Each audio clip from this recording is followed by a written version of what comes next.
Hello friends. हमने previous module में biodiversity के बारे में डिस्कस किया था। आपको अच्छे से समझ आया था ना? तो बताइए, क्या होती है biodiversity? What is biodiversity? Very good. The variety of organisms, plants, animals and micro organisms existing on the earth is called biodiversity. जितने भी तरह के लिविंग ऑर्गेनिजम्स अर्थ पर पाए जाते हैं उसे बायोडायवर्सिटी कहते हैं।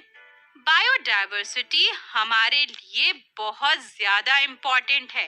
Biodiversity is very important for us. कैसे और क्यों? तो बायोडायवर्सिटी का हर एक कंपोनेंट, माइक्रो ऑर्गेनिज्म से लेकर ह्यूज एनिमल्स तक, नेचर में बहुत इम्पोर्टेंट रोल प्ले करते हैं। Every component of biodiversity, from microorganisms to huge animals, plays an important role in nature. जैसे माइक्रो ऑर्गेनिजम्स, बैक्टीरिया और फंजाई डेड ऑर्गेनिक मैटर को डिकम्पोज करते हैं, इन्वायरमेंट के नेचुरल क्लीनर्स हैं। तो ये एक इम्पॉर्टेंट रोल है ना। बिग एनिमल्स फूड चेन में छोटे एनिमल्स को खाते हैं, नेचर में एक बैलेंस मेंटेन करते हैं।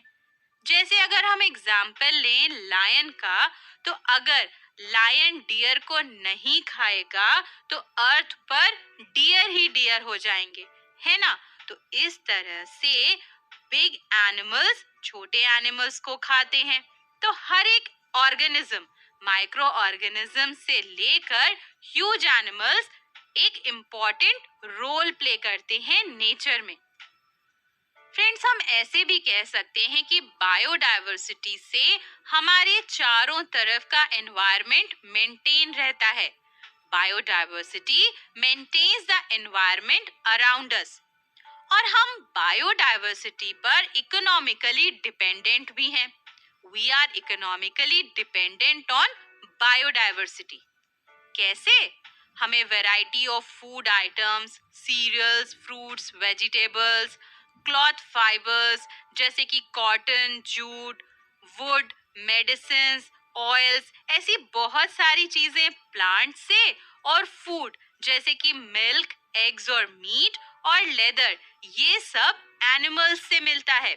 We get a variety of food items, fibers, wood, medicines and oil from plants and food and leather from animals.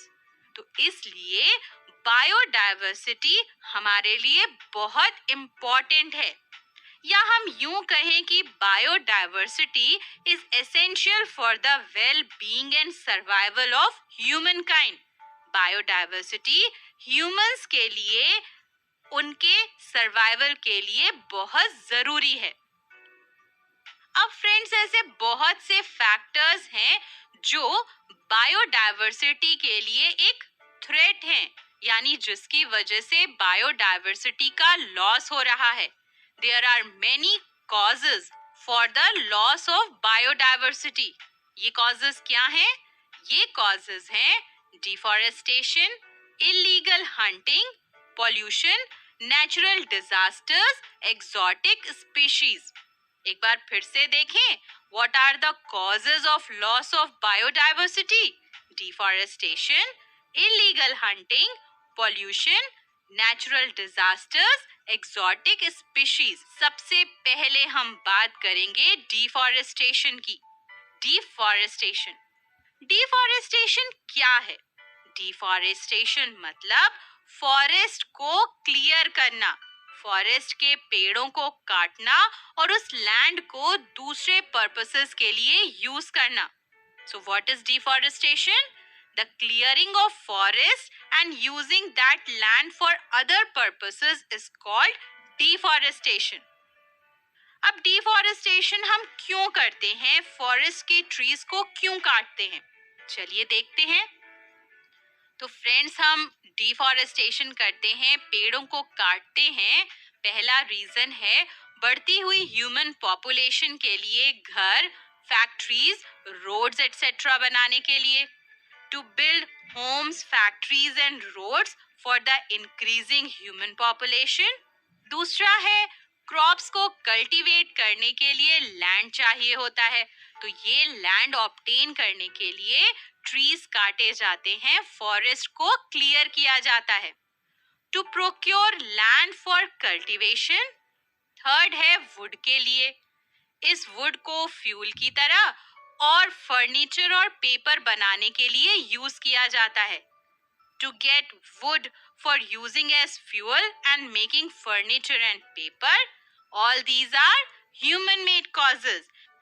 तो फ्रेंड्स, हमने ये जो सारे कॉजेज अभी लिस्ट किए, ये सारे हैं ह्यूमन मेड कॉजेज, सारे ह्यूमन एक्टिविटीज हैं।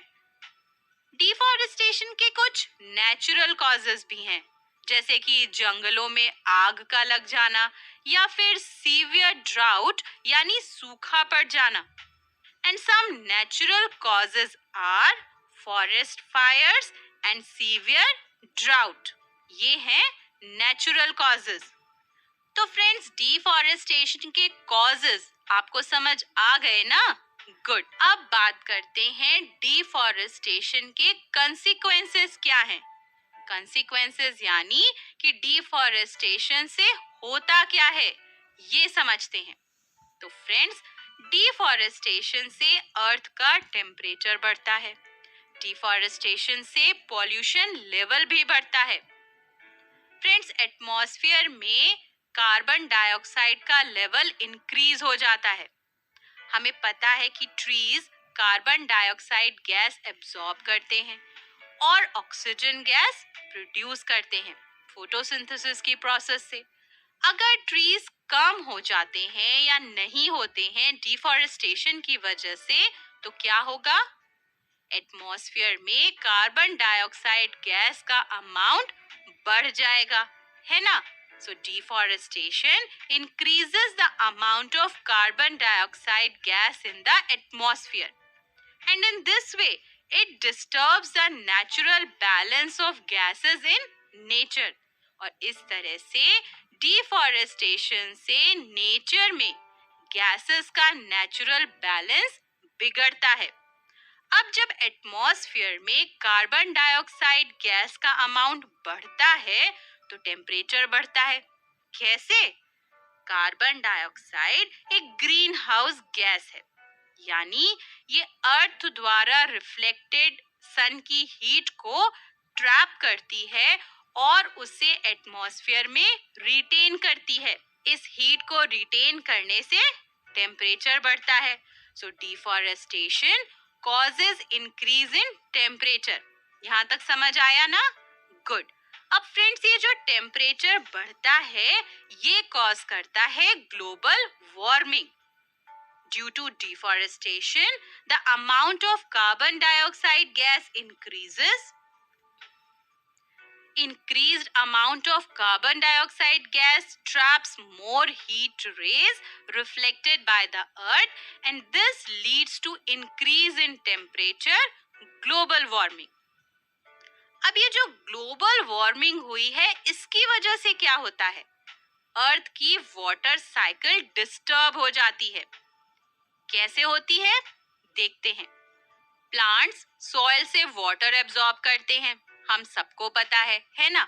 और प्लांट से वाटर ट्रांसपिरेशन की प्रोसेस से इवेपोरेट होता है, ये भी पता है।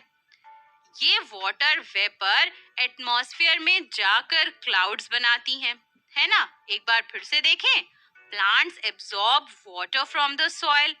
This water goes into the atmosphere by the process of transpiration. The water vapor condenses in the upper atmosphere and form clouds. Friends, जब डिफॉरेस्टेशन की वजह से ट्रीज कम हो जाते हैं, तो सॉइल से कम वाटर एब्जॉर्प्शन होता है और लेस ट्रांसपिरेशन भी होता है। इसकी वजह से क्लाउड्स फॉर्म नहीं होते और वाटर साइकिल डिस्टर्ब होती है और बारिश यानी रेनफॉल कम होता है। तो समझ आया आपको कि कैसे वाटर साइकिल डिस्टर्ब होती है, कैसे रेनफॉल कम होता है? और फ्रेंड्स, कम रेनफॉल की वजह से ड्राउट हो सकता है, सूखा पड़ सकता है। तो हमने क्या देखा? हमने देखा कि ग्लोबल वार्मिंग यानी increase in the temperature of the earth disturbs the water cycle and may reduce rainfall, and this could cause drought.